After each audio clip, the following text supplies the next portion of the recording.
Next.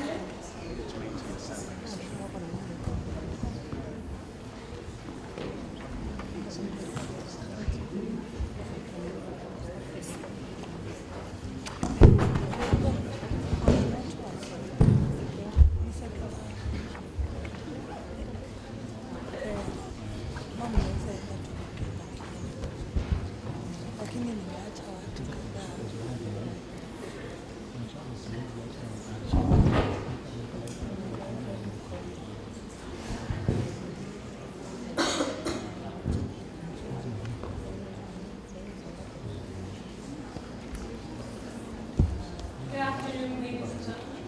My name is Alicia Oluchi, and I'd like to welcome you all once again to the Mandela Washington Fellowship Eastern Africa Regional Conference.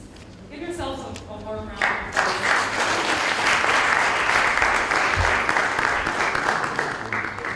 Our continent has often been reputed for its communality, hospitality, and care. But when we look at our individual countries, are these elements truly embodied through the lens of servant leadership? Our objective with our time today will be to dissect through what it means to be a servant leader and the different forms that can take. The reason that we chose this topic as a board with your resounding feedback, and thank you for that, is because we believe that servant leadership is key in leadership and our progress as a region. If we progress on a regional level, we will progress on a continental level. Do you agree with that? Yeah. In order to have this discussion, we are honored to have this distinguished panel with us today that presents both the private sector and civil society. Each panelist represents a senior leadership, as well as well-recognized institutions. If you did not know them before, oh my goodness, shame on you. You will know them now. Please give them a warm round of applause as they introduce who they are.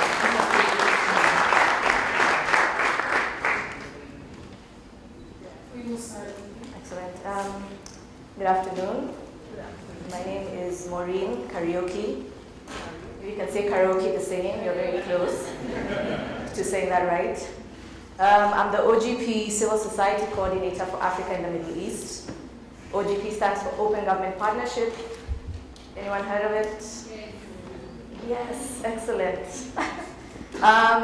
Basically what the OGP is an international multi-stakeholder initiative that seeks to bring together governments, civil societies at the national level to advance reform in whatever country.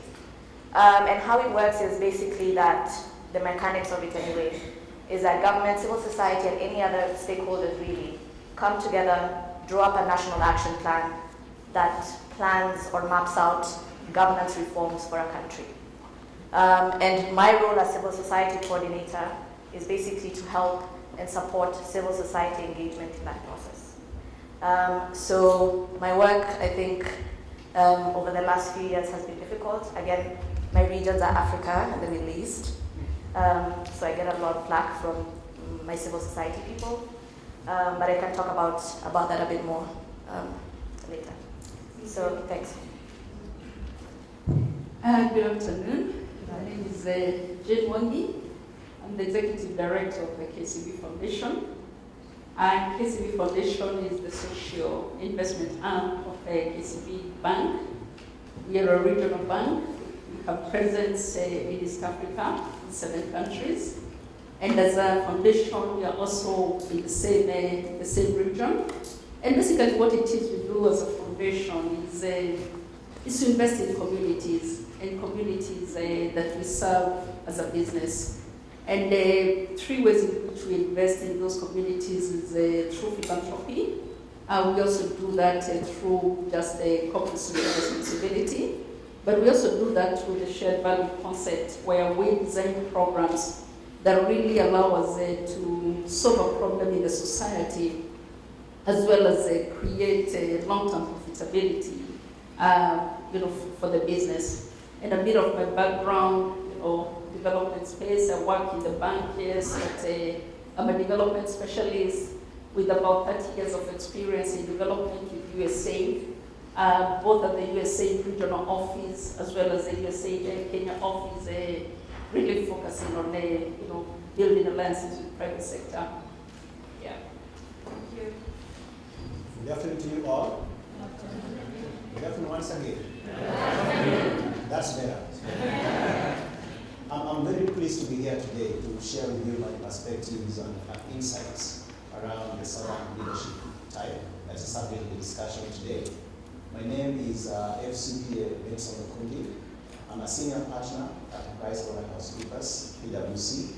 I'm based in Kenya, but I'm originally abroad. I'm the Africa leader for government and public services industry group. I've been with PwC for 21 years, straight from the university. I've not worked for anybody else other than PwC. But it's like I've worked with 10 or 20 different companies.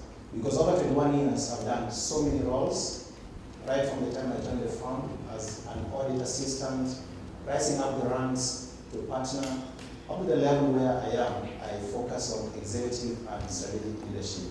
I also had a chance to work outside Africa, outside Kenya. I was in Ghana for 8 years.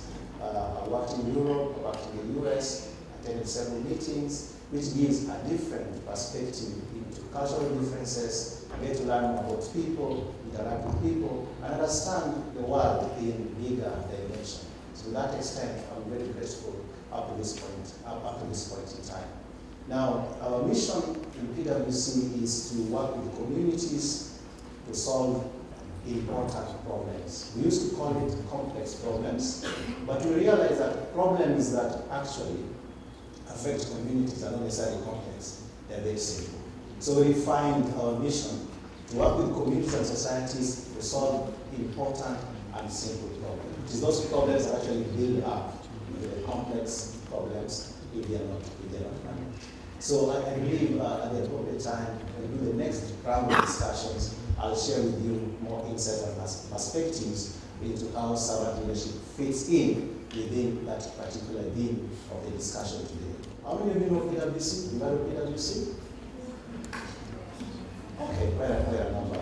But we are #1 professional services firm in the world, both by revenue and also by other indicators that can be used to judge or sort of to rate professional services firms like ours. We offer professional services in the area of tax, assurance, advisory, and consulting. And every year, for example, in Kenya, we recruit about 60 people to join our recruitment and career development program. We receive about 6,000 applications, but end up taking around 60 people. We have a strong mentoring program with institutions, and within the firm itself, we also have a coaching and mentoring relationship. Thank you. Thank you, Benson. I feel like that's a hard one to follow, but I'll try. Good afternoon, everyone. My name is Jackie Mohati. I work for Kenya Airways. I head marketing for Africa. And I will assume a lot of you here know Kenya Airways. All of you? I hope if you is coming in, we are not perfect. But we recognize that, and we actually work towards making things better. We are the de facto, well, we are the national carrier for this country, but strictly speaking, the de facto carrier for a lot of the African countries. The core of our mission being sustainable development of Africa. So we are not in the business of transporting as much as functionally we do transport people from A to B. We are in the business of sustainable development of Africa. We open up African economies to the world. Through partners, we fly to over 1,000 destinations. So we thrive on a mission statement that talks to the African solution, moving a business person from, for example, Central African Republic to Comoros to sign a business deal so they can open up that economy to create jobs and vice versa. We are not just in the business of that, we also grow talent. We have an institution, Pride Center, where we train pilots from right across Africa. which means we're investing in that skill set to ensure that as we grow as a continent, we are able to then meet the specific needs that are required. We give back to the community in different ways through CSR programs in the different countries we operate in, specifically focusing on education, environment. We are big on the fact that Africa still remains one of the continents that has a lot of natural resources, and a lot of the products are based on that. So we believe in playing a role in ensuring that we maintain that environment. We also have been around for close to, we are turning 40, so we are still kind of young at heart. Which means you make some wrong decisions, and then you step back, and you ask yourself, am I operating in the right space? And how do I then make myself relevant, especially when I'm looking at a population of below 36 years old? So that's Jackie in a nutshell. I've been in Kenya Airways for 3 years now. Prior to that, I worked in investment banking in London for 16 years. From there, I left and went to Johannesburg. And I made a conscious decision to come back home because I feel there is a need for Africans to actually create specific African solutions, understand what our needs are, tap into the talent that exists, create those solutions, learn from the mistakes that the world has made. It is not a coincidence that we are referred to as the next frontier. When you look at aviation, for example, we are breaking the norm and the belief of certain things that are not done. Women don't fly. Kenya is, I think we've grown up to, we have about 400 and something female pilots. So we recognize the fact that in Africa, we invest in the, in both women and men because we believe in that, having a balance from a leadership perspective from both sexes, because I think we contribute different things to the table. That is me in a nutshell. I'll leave it to the next discussion. I think I might be able to say a little bit more. Thank you. Good afternoon. My name is George Mawala, and I'm Country Director for VSO, Voluntary Service Overseas. And we believe in a world without poverty. To enable us to do that, we do design innovative projects that we deliver through volunteers because we believe in the power of volunteering and giving yourself. Our core program areas are 6 areas. We invest in agribusiness and the value chains around agribusiness.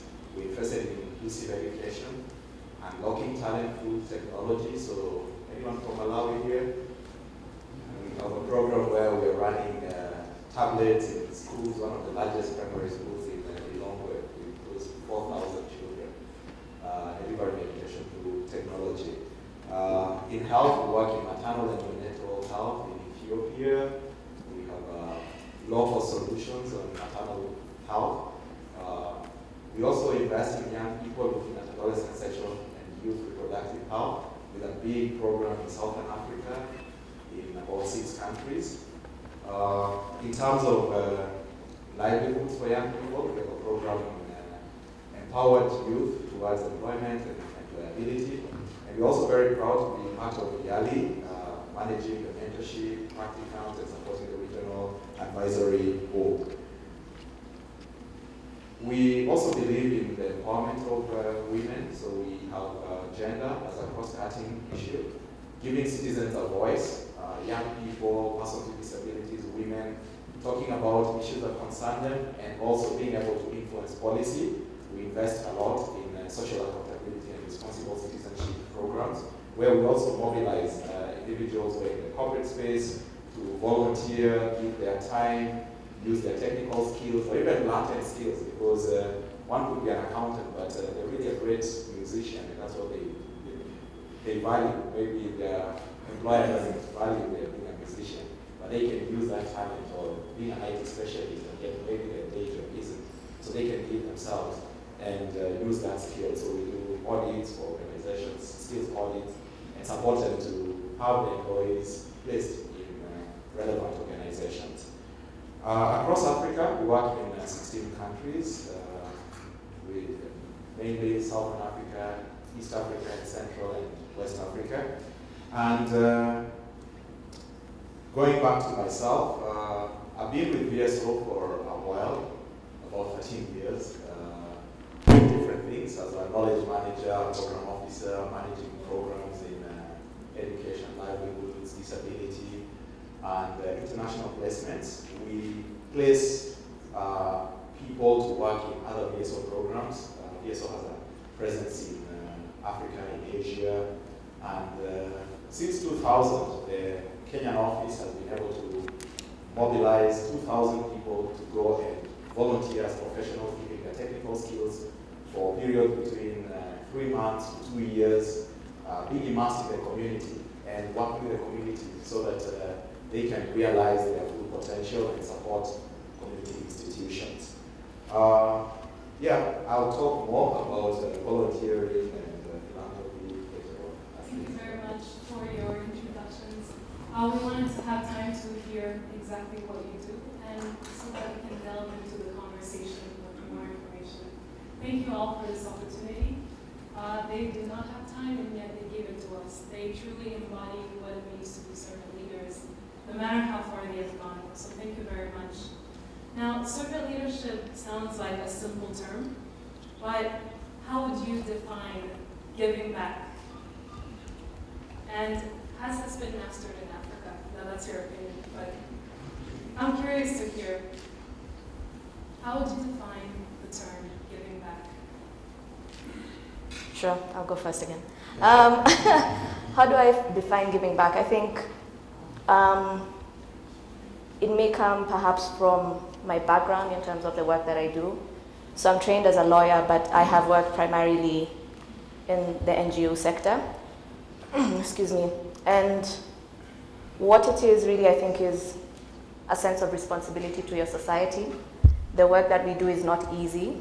The Kenyans in the house will tell you there's a period we're being called evil society instead of civil society, so being completely vilified. And it's really not simple work. It's people who are doing sort of trying to get access to information laws for like 15 years, and then it still goes to hell. And they still do the work. I mean, for what reason? And my sense is just that it's that responsibility to your society for you to, I mean, you're in that position to do something that can better their lives. Thank you. Thank you.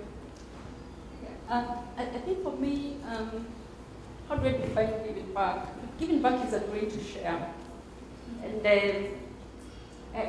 agreeing to share, not grudgingly, but agreeing to share with a clean heart and with a lot of willingness.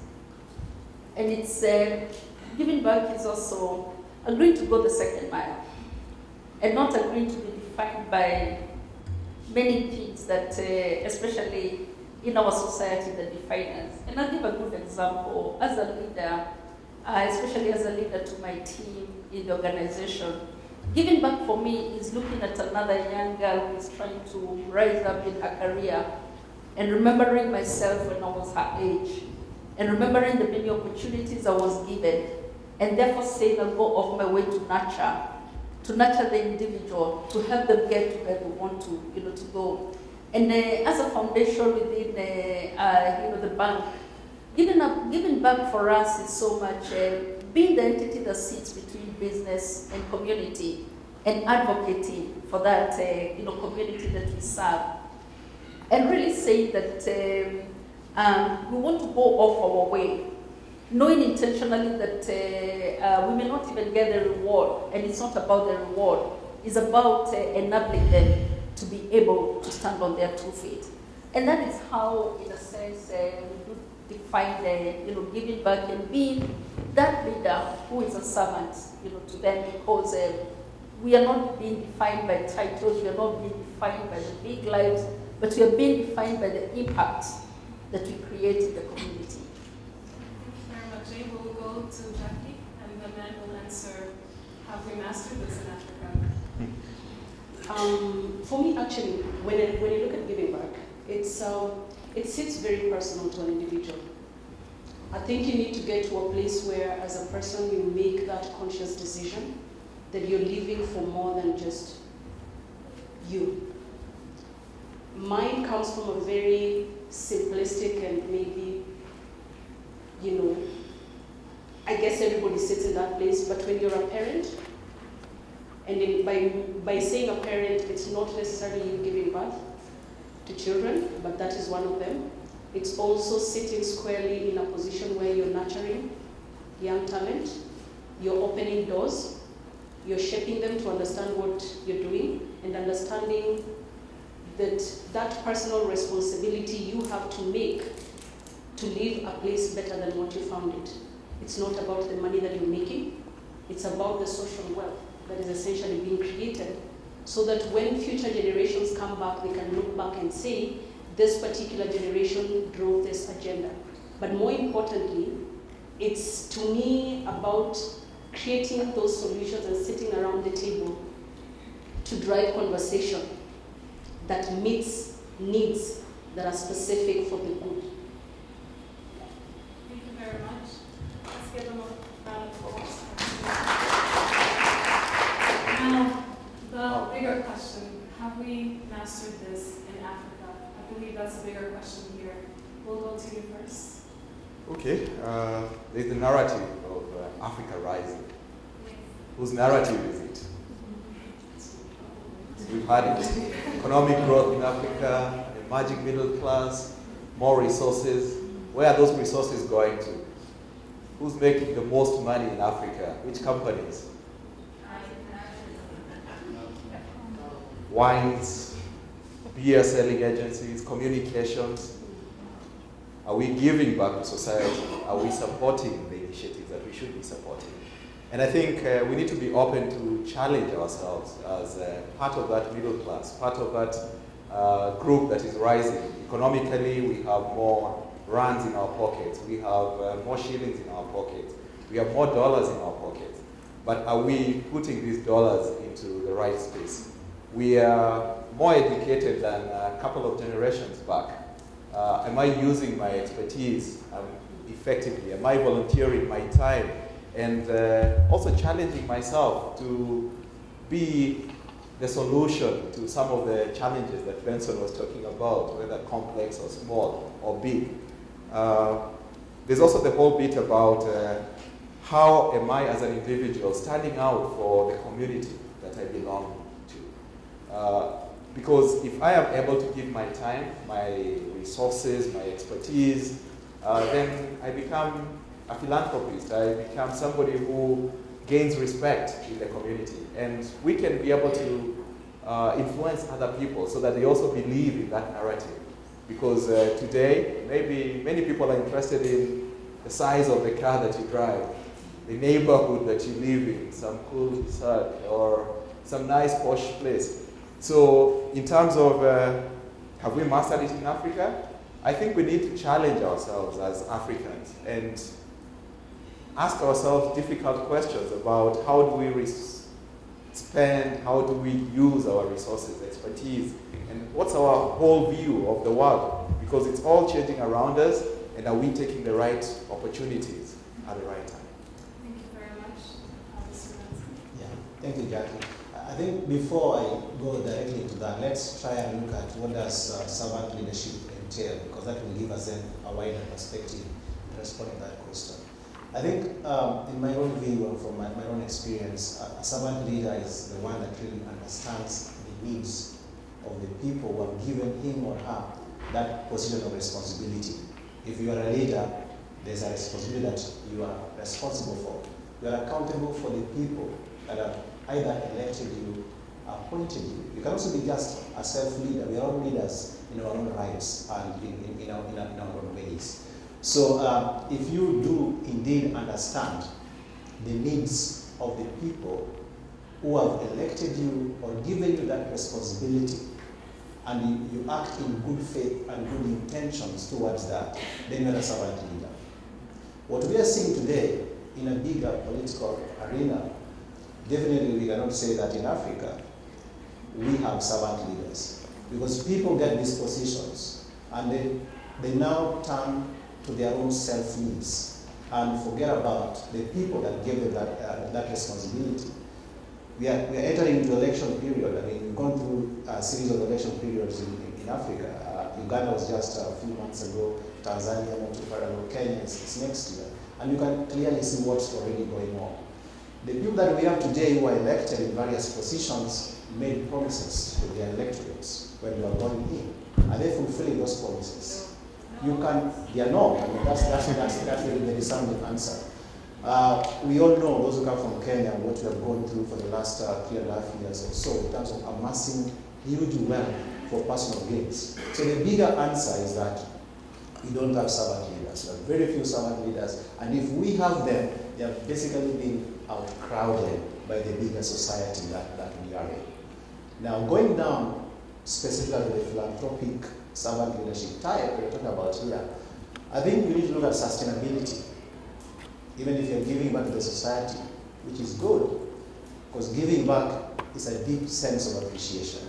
That the same society has made you to be who you are and where you are. And it's only fair that you give back to it. So that whatever situation you went through when you were young, like for example, I grew up in a village, a very remote village, about 40 kilometers from here. Some of you may not even pronounce it, I tell you the local name. It's called Kanyanya. Yeah. 400 kilometers from Nairobi. When I was growing up, obviously, I grew up knowing that if I have a chance to improve the life of the people that are here, this is what I'll do.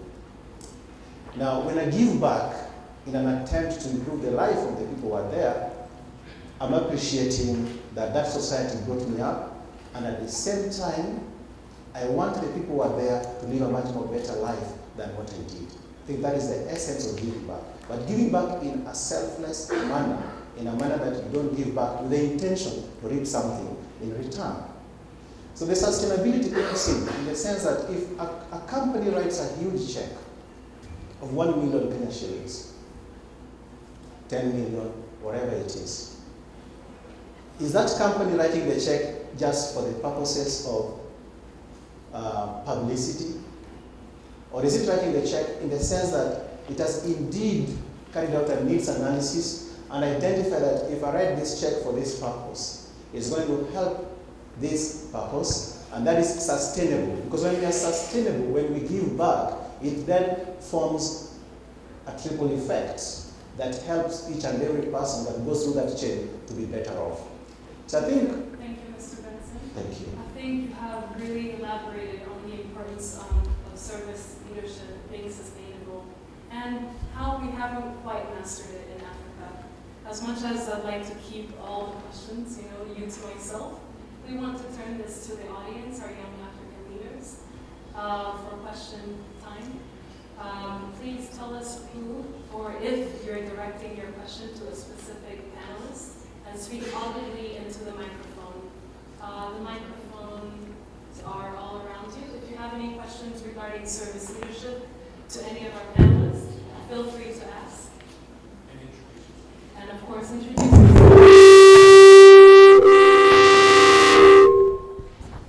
Sorry about that. Well, don't be this audible to the microphone, but introduce your name, the country you represent, and exactly who, or if your question is directed to specific analysts. Any questions from our current leaders of Africa? Yes? Can we have a microphone there?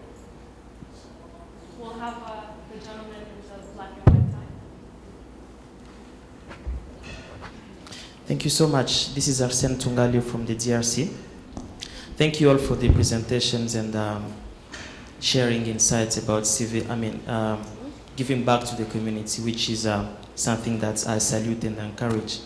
My question is I'm sorry I didn't get the name, the lady from Kenya Airways.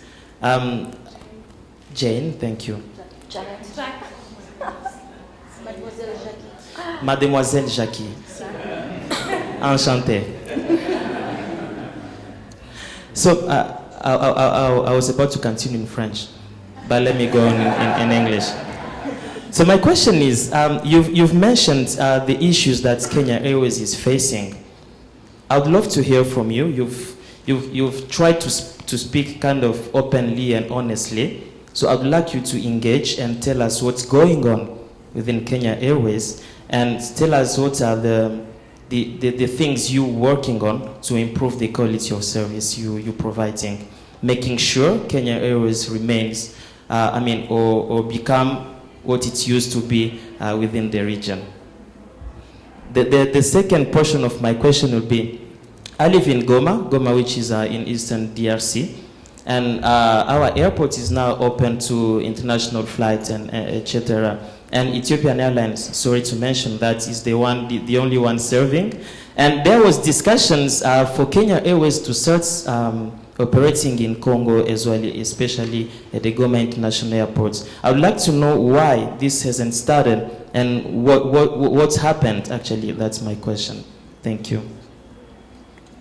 Thank you. We will take 2 questions at a time, and those were 2 questions. So Jackie, to you, and we will go to the rest of the fellows in a minute. Let's allow Jackie to answer the question. Thank you so much for the question. I think just so we are clear, what I'll give is my personal opinion, not whatever representative of the board decision.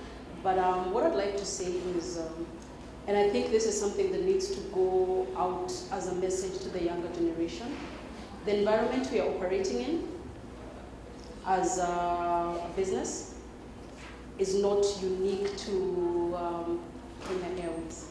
I think the challenges that we face are challenges that any business would face. The aviation industry is not for the faint-hearted. For those who understand how aviation works, more often than not, it's only the airline itself that doesn't make money, but everybody else around you, from the travel agents to the airport authority to the, do make the money. I think all I can tell you is there's a lot happening, there's a lot of engagement. An airline does not go anywhere without the government signing bilateral agreements. So I think a greater understanding of stakeholders around the table and the role that the aviation industry plays, in the larger concept and picture of, the growth of the economy, not just Kenya but Africa, is a conversation that is now actively happening. And to be honest with you, the airline will not go down, I hope. We have a very, let me explain to you why. And this I must read. What is the percentage of 15 to 24-year-olds in this country? On this continent? We have about 200 million. How many people here are entrepreneurs? You want to travel. You want to explore and find opportunities at every corner. Are you going to find those opportunities in Europe or Africa? Which is the virgin market? Because of that, you are the people I'm relying on to make sure that as a career we don't go down. Are we perfect? No. Will I be able to offer you gold? Probably not. Why? Because I'm not a child of a king. But what I can promise you is I will listen to whatever challenges I'm facing. I will make an extra effort to ensure that the product that we are offering meets your basic needs. I would then also hope and pray that you understand that the environment I'm operating in comes with a lot of regulation, highly taxed by government, and not for a bad thing, but essentially for the growth of the infrastructure in Africa. We have to understand that it is our investment as people that will actually grow this continent. Okay? I will leave that at that. With regards to Goma, like I said, I'm sure you're all business people. You evaluate business opportunities. You look at whether or not it makes commercial sense, and then you make that decision. I'm sure you're aware we fly to Kinshasa and Lubumbashi. That for now makes commercial sense. You also have to look at things like the safety operation of, the environment you're operating in, and sometimes some of these things are actually bilateral agreements. It is country-to-country agreements. So as much as a customer may want me to go to a certain destination, if we do not have those bilateral agreements, it will not be possible. But we've been servicing DRC for the longest. It remains an important market to Kenya Airways, and we continue to endeavor to do everything in our powers to make sure that we continue to do that. Thank you, Jackie. Where are the ladies? We'll go with the lady in red. Don't worry, we'll get to you. Thank you very much to all our panelists. My question is not addressed to anyone in particular because I honestly want to hear your opinions. We were talking about philanthropy and the different forms that it can take. And I do agree that oftentimes philanthropy, especially when we have disasters like, for lack of a closer example, the Hurricane Katrina, you need people coming in to offer to help. But I also think that for certain situations, sometimes philanthropic organizations kind of make the governments escape their responsibilities in alleviating poverty towards certain areas. Case in point, northern Uganda, where we had civil war for a very long period of time. After that, you had so many NGOs, so many philanthropists coming in to help, and we saw very little of the government's input towards their chief responsibility, which is to help rebuild that region. And the other thing is, oftentimes I think philanthropy attempts to put a band-aid on a problem and not really look at it, the depth or the source of the problem, giving short-term solutions to a problem that cannot really be taken away. For example, if you decide to donate towards cancer research, that's a scientific problem that's different from saying that I want to help combat poverty in this area. And you giving, certain things is not going to combat poverty because it's a bigger problem than what you see on the surface.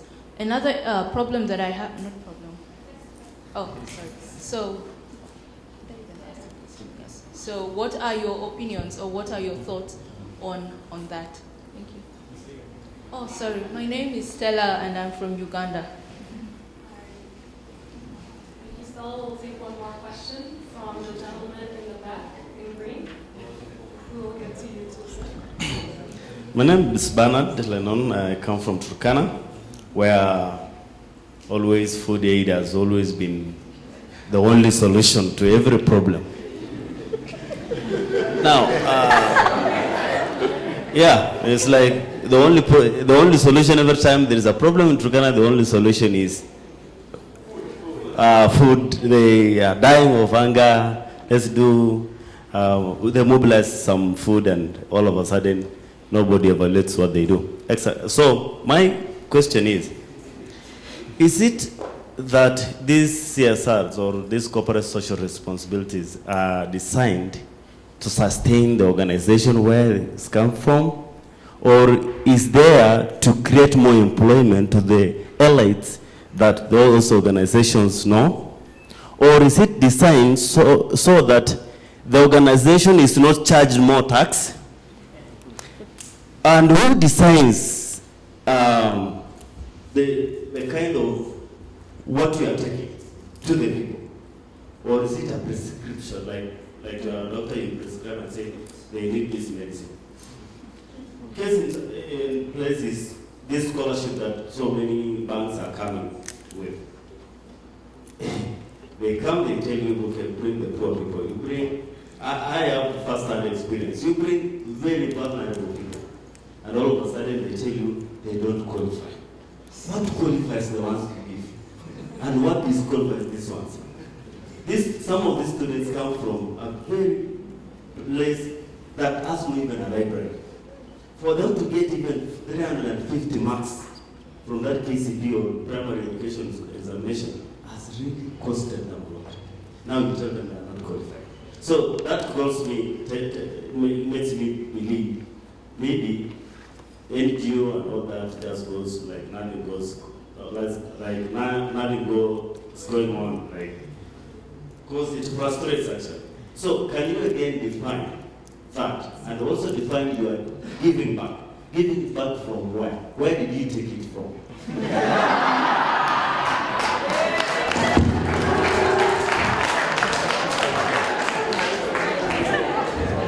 Thank you very much.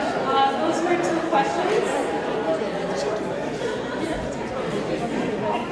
We will take one last question, and please keep in mind this is not just a conversation. on philanthropy is a conversation on servant leadership. You as a leader, not in the nonprofit only, but as a leader, are you a servant leader? And what does that mean? Thank you. One last thank question. you. My name is Kolam Tuwarkwebon from South Sudan. Of course, you have given us a lot of insight about true servant and from your respective organizations where you're working. Those are professional presentation that young people like us could associate themselves with that. However, there's one thing that I haven't heard of, which I want you people also to look at, the challenges. You know that all this country, the eastern region, we have a lot of political challenges that are going on at the moment. Some country like South Sudan, Kenya right now at the moment, there are a lot of striking in the streets of Nairobi. Maybe political strike, I don't know how. In Uganda, Burundi, other places. Political situation in those countries run the whole system. And as a elite in your organization, you have fundamental responsibility of shaping your organization to a certain platform where you succeed most. And you became the elite in that. But there is a core overall that runs the entire system that is within the country where you're operating, which is run by politicians. And they have certain rules and certain operations. They are not conspiracies, but they're real, they're true fact. Whatever decision they might make in certain platform at some point will definitely come down to ruining your 30 years of your success and all that. So also we want to hear about the challenges that you're facing as you run concurrently with the governance or the policies of a certain country where you operate. Because those are the real things that we want to hear, so that how do we really operate in certain circumstances. Some of us may be running entrepreneurship, some are in certain organizations running big things. That is those things that you don't need to step foot, or you don't need to step on somebody's foot where you will end up later on in jail or your organization is disqualified. Those things are there. So we want to hear those challenges, your insight within the policies in those countries where you operate, deep insight, and then maybe it might help us. Thank you. Thank you very much. These are quite a handful of questions. You can go many ways with it, but I'm going to highlight on the two words, service leadership.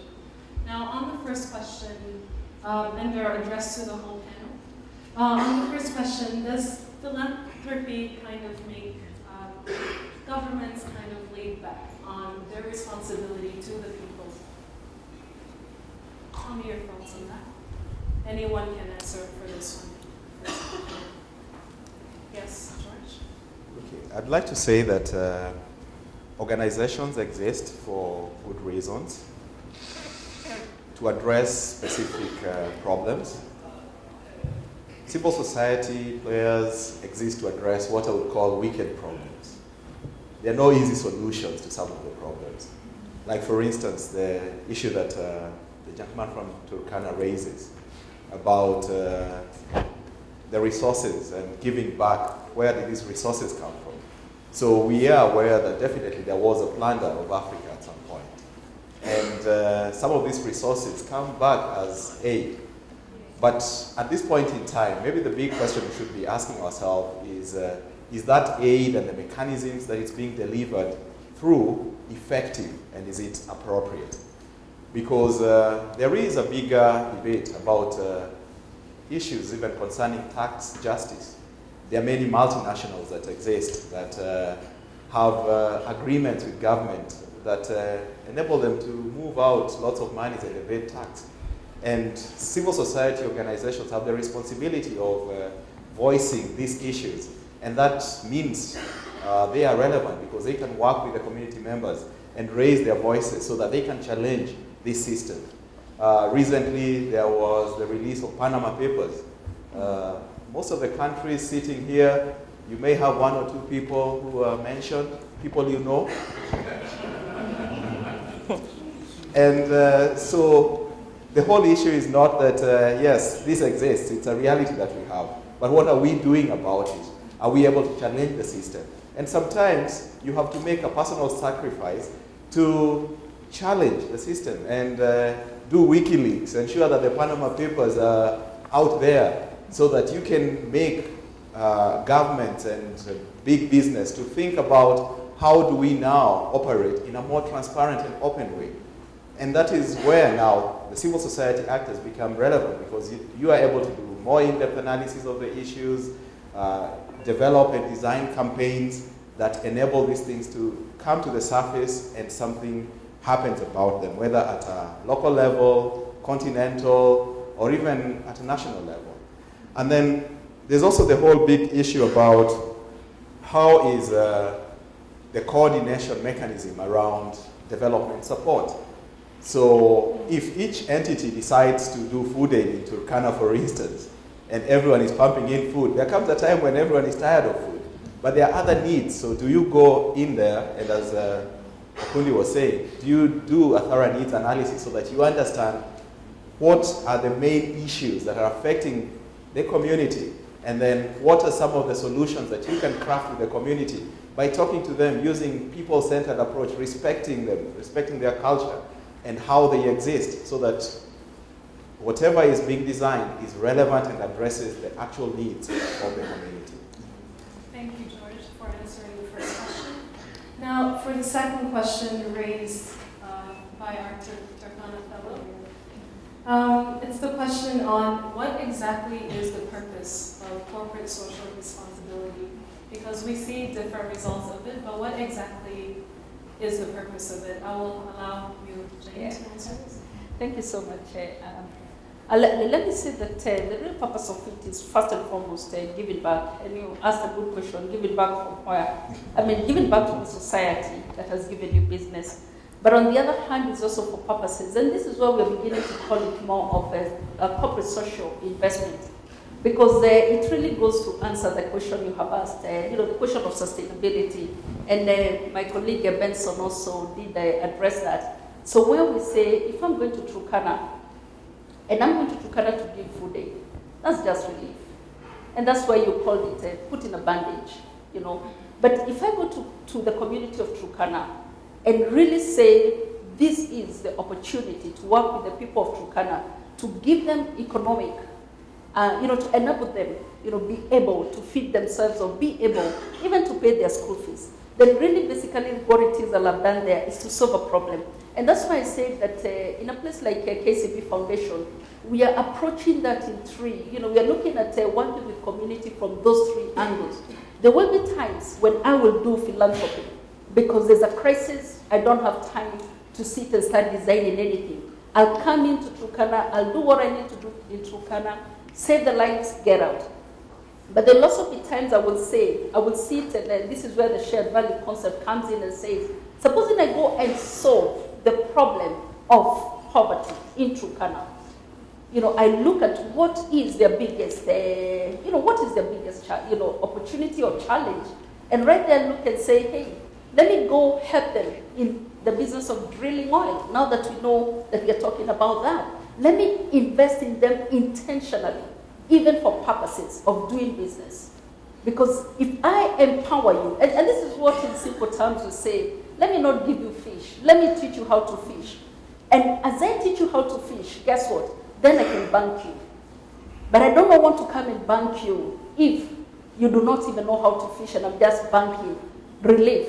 And that's why when you look at that corporate social investment, is what we are saying, I want to look for that impact. I want to make impact for purposes of long-term profitability. Because if I am making long-term profitability as KCB in Turkana, guess what? I will always be there. And if I'm there, it's not a kneel and out. I'll be there and I'll keep investing in the community.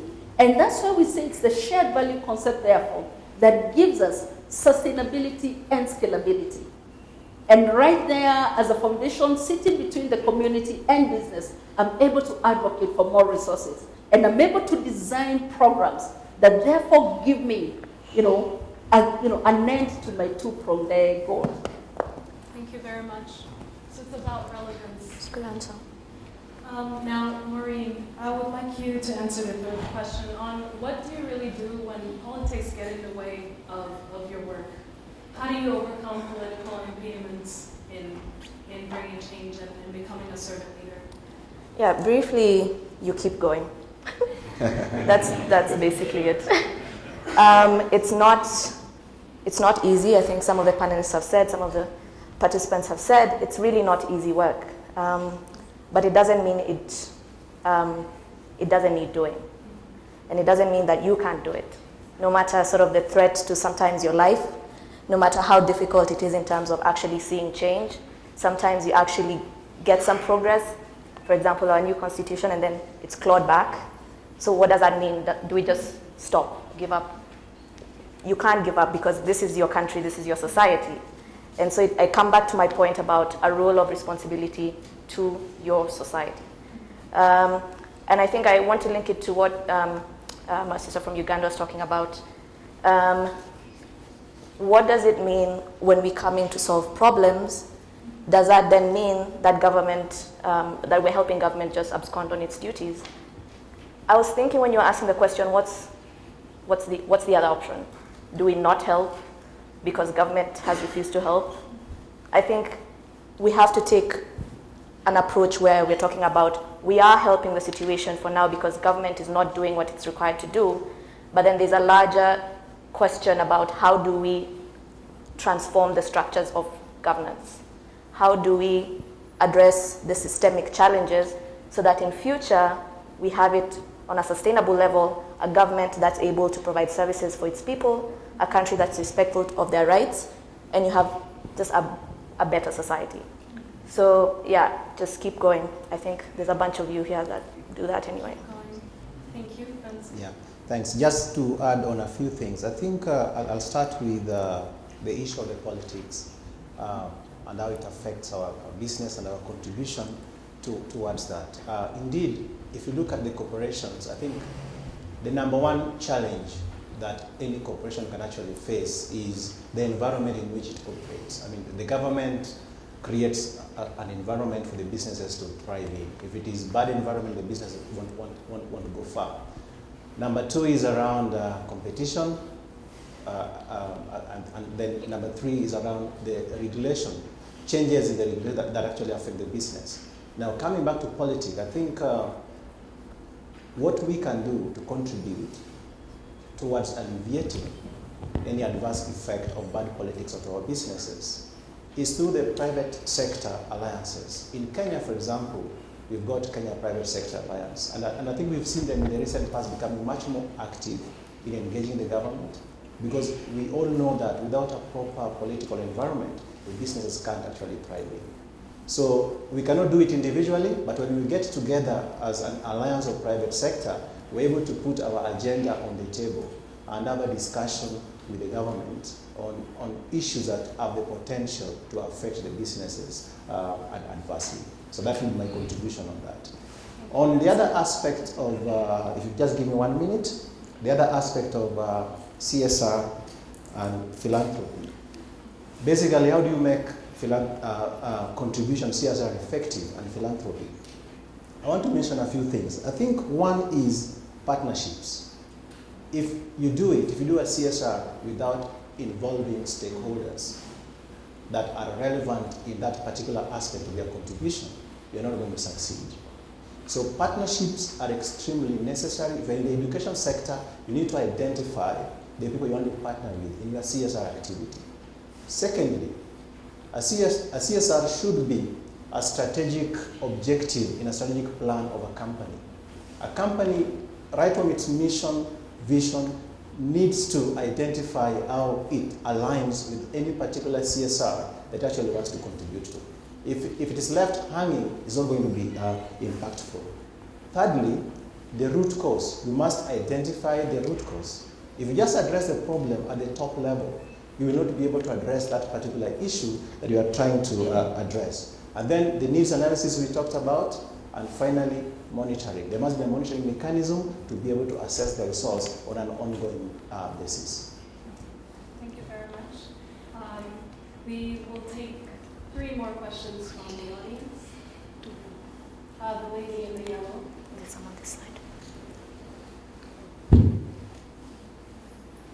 It's Maggie Njuguna. I'm a reporter at Capital FM. Almost every day there's stories from corporates who've done CSR activities, and the first thing they do is send those press releases to a newsroom. So sometimes we actually wonder amongst ourselves, reporters, is this really necessary, Because where do corporates draw the line between helping these people and actually coming to tell us about it? Let's say a company is sponsoring a run that's probably solving a disease. So the company goes and gets a sick person that they've helped and brings them to studio to talk about their problem and how this company came in to help. So at the end of the day, you wonder, do they really care about this sick person or the people that they've helped, or is it just to give them a milestone, a publicity milestone? So where should corporates draw the line? Because it sounds so cool when the press releases are sent, but on the other side, when we are trying to make this story look appealing, look like it's a great story, at the end of the day, it's these foundations that are selling themselves. Thank you. Thank you very much. The gentleman in the suit, which is basically...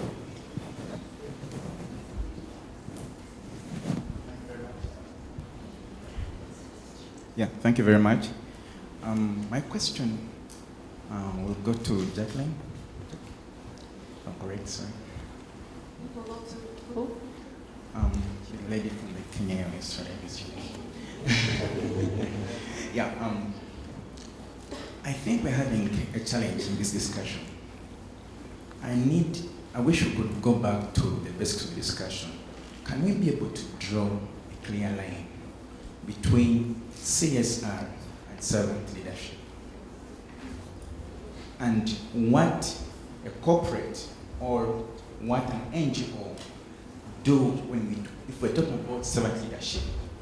In practical terms, what do we do in servant leadership? And then differentiate it clearly from CSR, because I'm seeing we're having a mix-up of these two issues.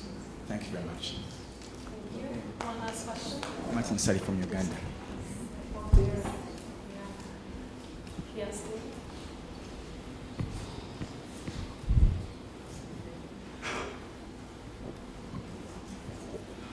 Thank you. My name is David from South Sudan.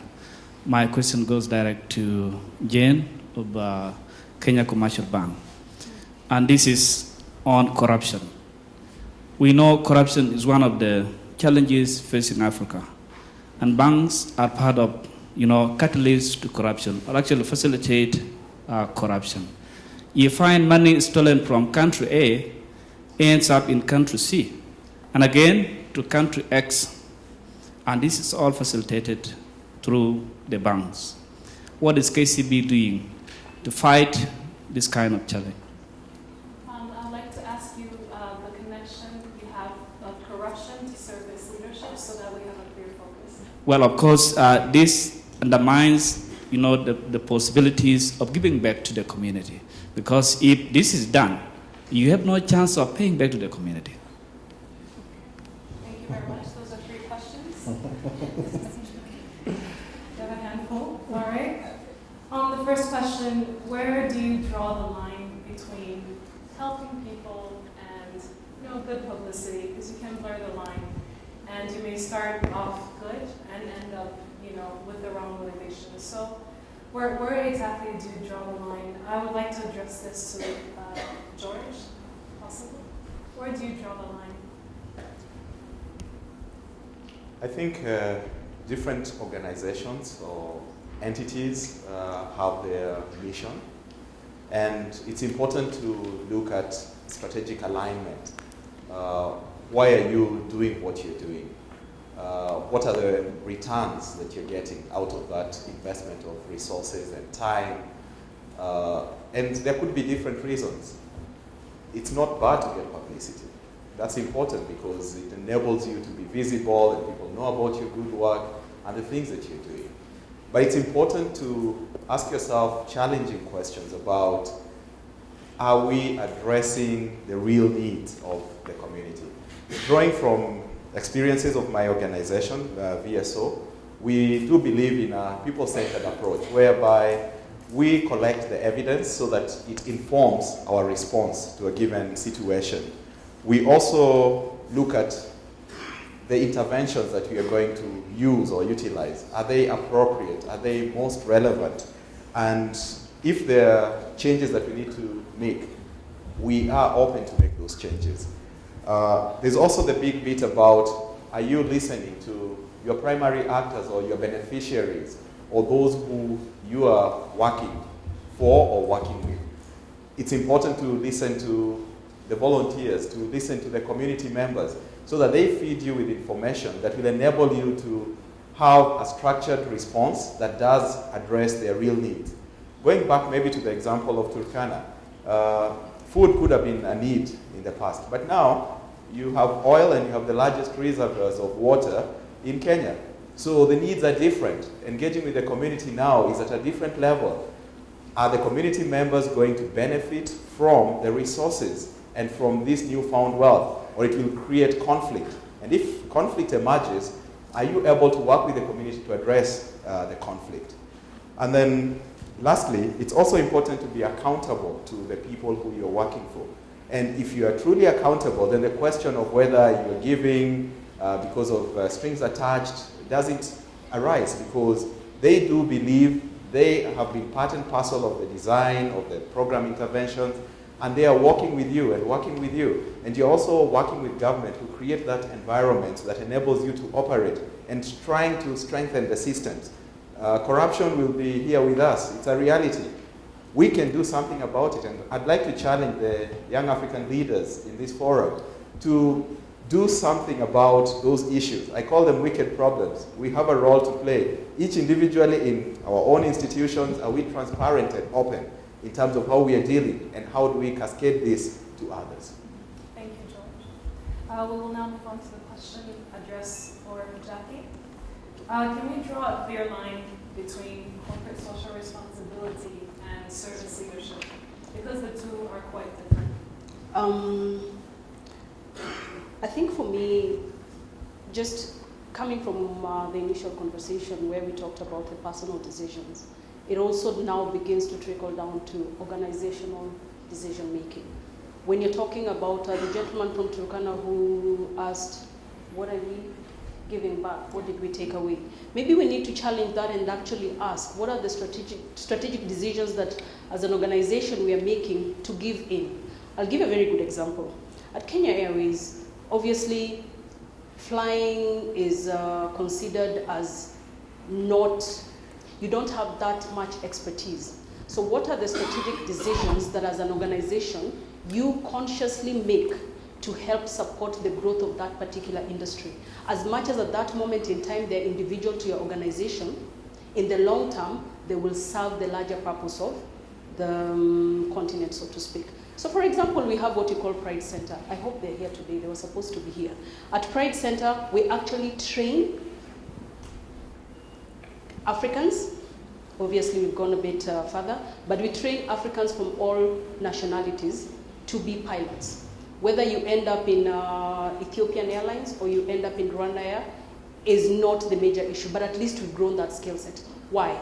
Because as a sector, we understand the integration of this particular industry into our economies will not only grow the environment I operate in, but grow the larger continent for the better good of Africa. So that is a strategic decision that you make, giving in to the future as opposed to giving back what you took, as per the conversation from our colleagues. So for me, maybe it's to also challenge and ask, what is the narrative that as business leaders, as decision makers in your small institutions, what are the decisions you're making strategically?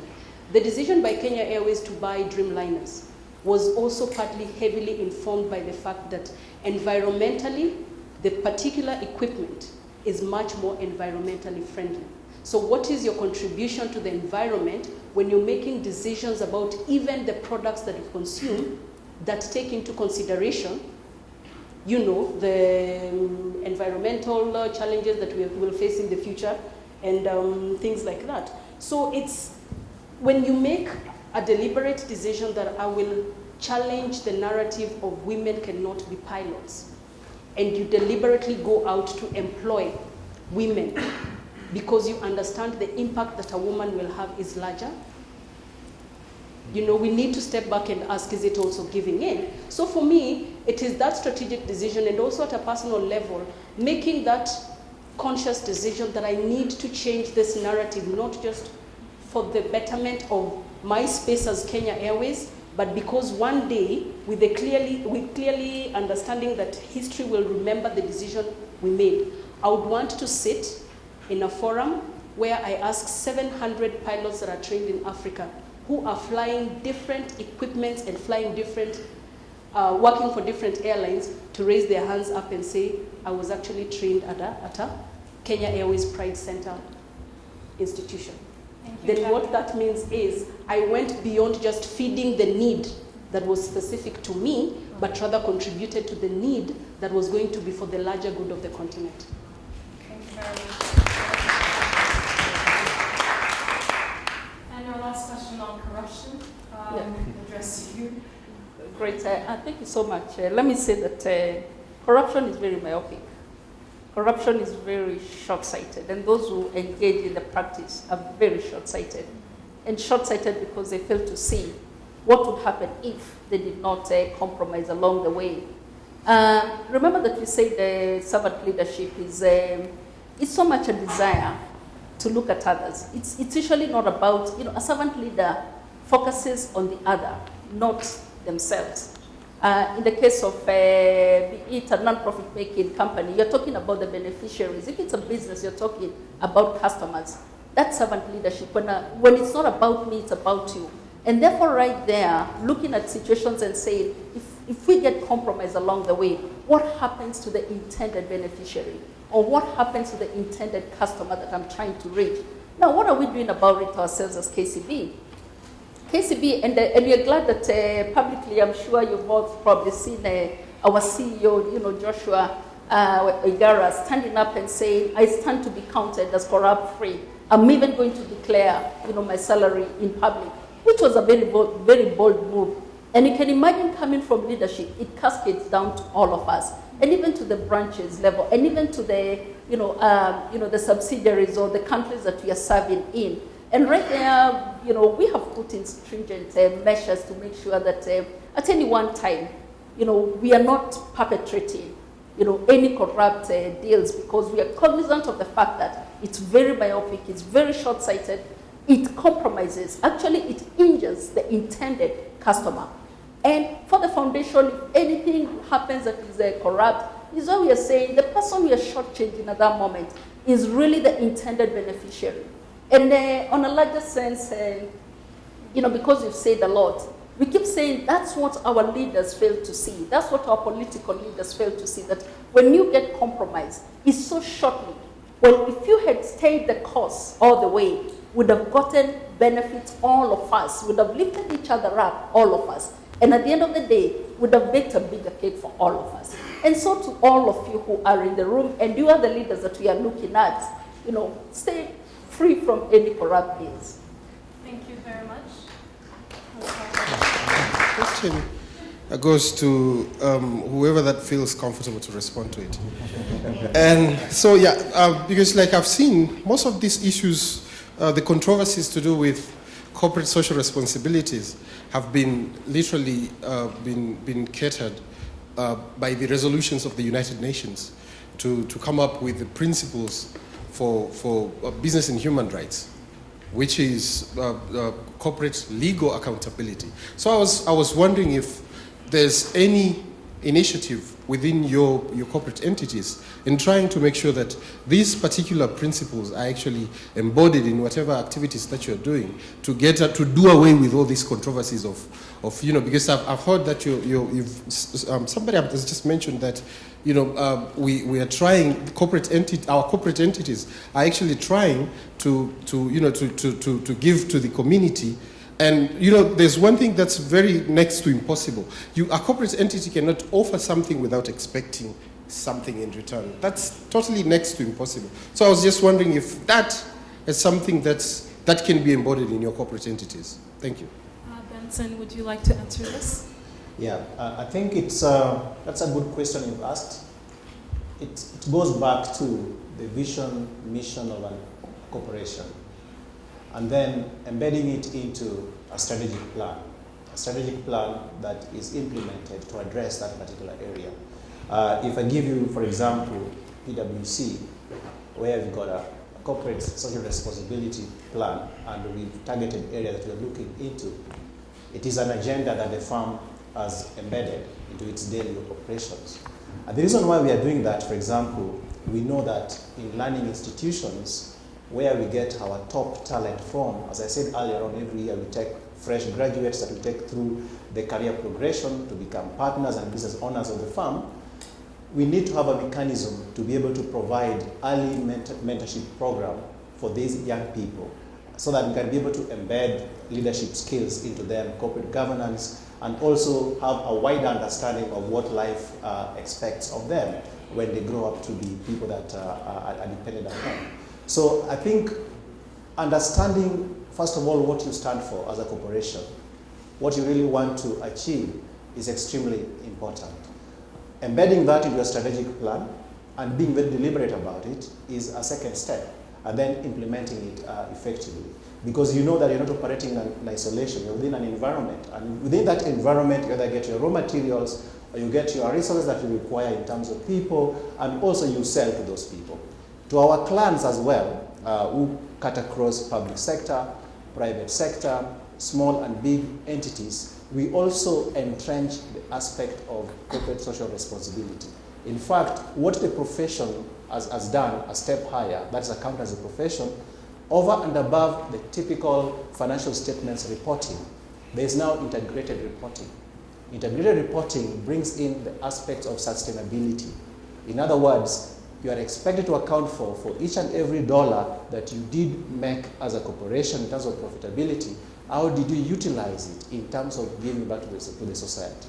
So that has been taken from a bigger professional angle because it's been recognized that unless it takes that dimension, the trickle-down effect will not actually be felt. So that's how basically we go around it in our corporation, and also from a bigger professional point of view in accountancy by introducing integrated reporting that has got a significant element of corporate social responsibility. Thank you very much. I'd like to thank Maureen and Jane and Benson and Jackie and George for being with us today. Please give them a big round of applause for being with us. We can talk about this topic so much more deeper, but the truth is service leadership, it's beyond your work, it's beyond what you do, it's an attitude, it's who you are. And there's no title to it. You cannot say, I am a servant leader, that's my occupation. The truth is, it is your identity, it's who you are. And until we understand that we're there to serve other people, then we're not really living life. Because the question is, why do you work? Why do you do what you do? Is it for money? Or is it to serve others? What do you profit? Thank you so much for being here as well. I want you to clap for yourselves. Thank you.